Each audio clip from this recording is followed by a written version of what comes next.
आज बघा आपण खानदेश स्पेशल बट्टी चं पीठ कसं बनवायचं ही रेसिपी बघणार आहे. नमस्कार, मी स्वाती सोनाक्षी मराठी व्हेज रेसिपीमध्ये तुमचे खूप खूप मनापासून स्वागत करते. चला तर मग रेसिपीला सुरुवात करूया. रेसिपी स्किप न करता संपूर्ण बघा. इथं मी 2 किलो गहू घेतलेले आहे, छान निवडून घेतले.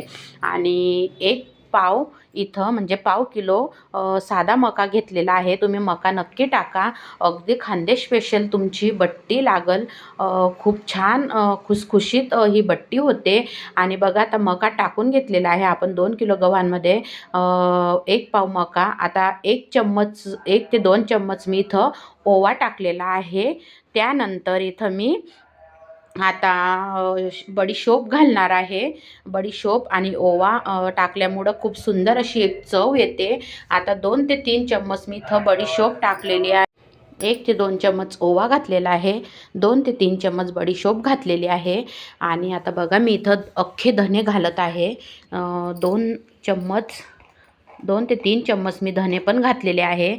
ओवा, बडीशोप आणि धने तुम्ही नक्की टाका. बट्टीला खूप छान असा एक स्वाद येतो. आता बघा हे सगळं आपल्याला मिक्स करून द्यायचं आहे. आणि छान असं गिरणीवरून आपल्याला हे थोडंसं जाडसर दळून आणायचं आहे. अगदी अजिबात बारीक दळायचं नाही.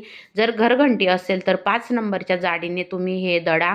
आणि जर मोठ्या गिरणीवर दळत असाल तर तुम्ही थोडंसं पीठ त्यांना मागून बघा.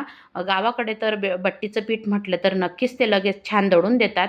फक्त आपल्याला शहरांमध्ये मोठ्या म्हणजे खूप अडचण येते बट्टीचं पीठ आपण सांगायचं कसं दळायचं.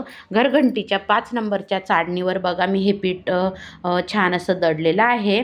आणि आता असं जाडसर पीठ असं बघा दळून आणलेलं आहे बट्टीचं. खूप सुंदर ही बट्टी होते. तुम्ही नक्की बनवून बघा. मी तुम्हाला बट्टी कशी बनवायची स्पेशल ती पण रेसिपी लवकरच दाखवल.